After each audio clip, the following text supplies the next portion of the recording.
Yeah, he was at the top of my list to play this role. It had to be an actor, nearing the final chapters of his life, and be someone that could captivate an audience sort of with a look of his eye and not much else. So um, I was sitting in a room at Sundance with my first film, and I had just finished writing this before I went to Sundance. And I was sitting there, and he does this welcome speech to all of the filmmakers the first time, or I think all the filmmakers. And you go to this brunch, and there's probably 200 people in the room, and he comes in, and I could sort of barely hear him. I was way in the back, and then this person comes behind me, and I didn't realize, but there was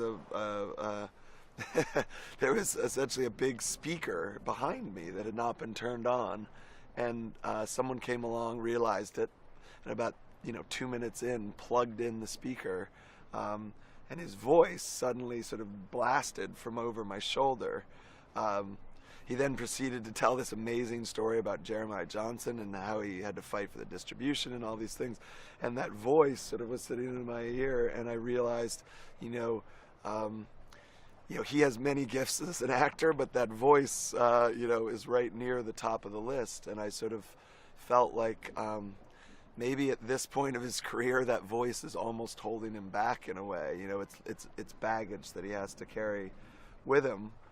So take it away from him and see what he can do. And to his credit, about a month later, I offered him the role, and he read it. And about 4 days later, I was in his office. And he said yes, and so from that day on, it took us about 8 months to then actually go make the movie. But before anything had really happened with my first film, and I don't even know if he knows why, but he's a person who makes his decisions sort of, on instinct, and he went with it, or he just loved the idea of a movie that he's in every scene of. So, and what actor doesn't?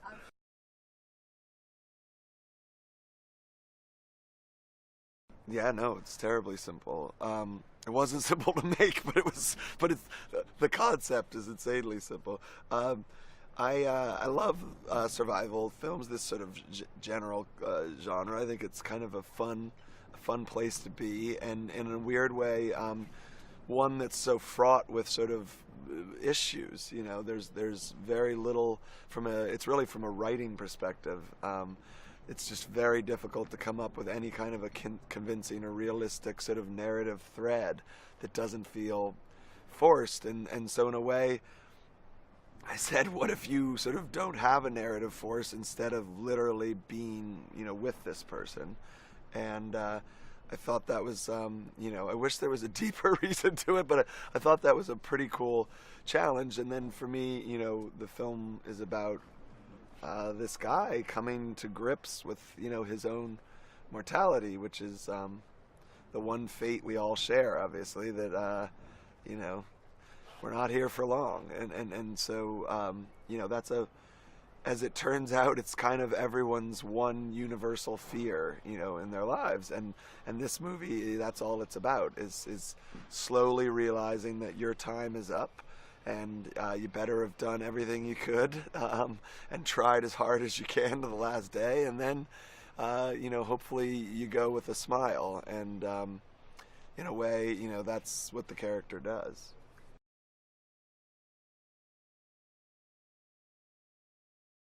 Yeah, I mean, it's hopefully. He becomes your stand-in, whether you're thinking about your father or your husband or your uncle, or in the end, hopefully yourself.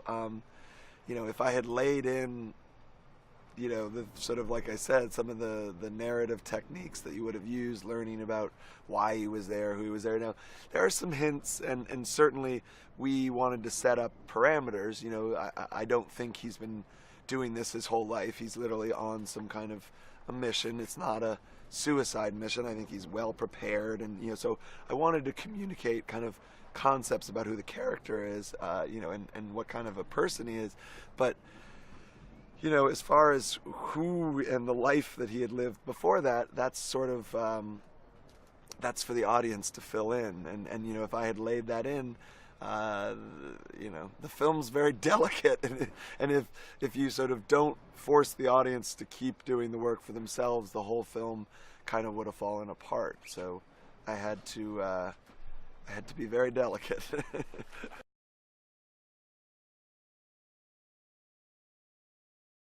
Yeah, I think the way I write films usually is I see the entire film almost in its entirety before I ever sit down to write it, and then it's this brutal process of sort of getting that out. But for me as a filmmaker, the joy was that was the movie that I wanted to make, and then to be here where the audiences are.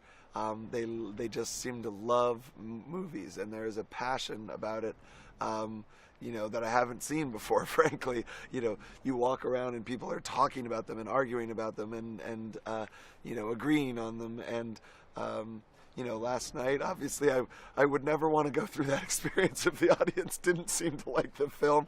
I can't even comprehend what it would be like. I think you would just have to embrace that. But that room last night was so beautiful for a filmmaker, and I think for Mr. Redford, who I was sitting next to, who we went through 3 months of frankly not very this movie, we always knew the movie in its entirety could be really fun, and maybe not fun but interesting, but the making of it was a sort of very slow, brutal, detailed process that for me to be sitting there next to him, and what I know I kind of put him through, frankly, emotionally and physically, to do that, to have realized that I sort of delivered a decent movie, which was my responsibility to him, it was obviously pretty cool.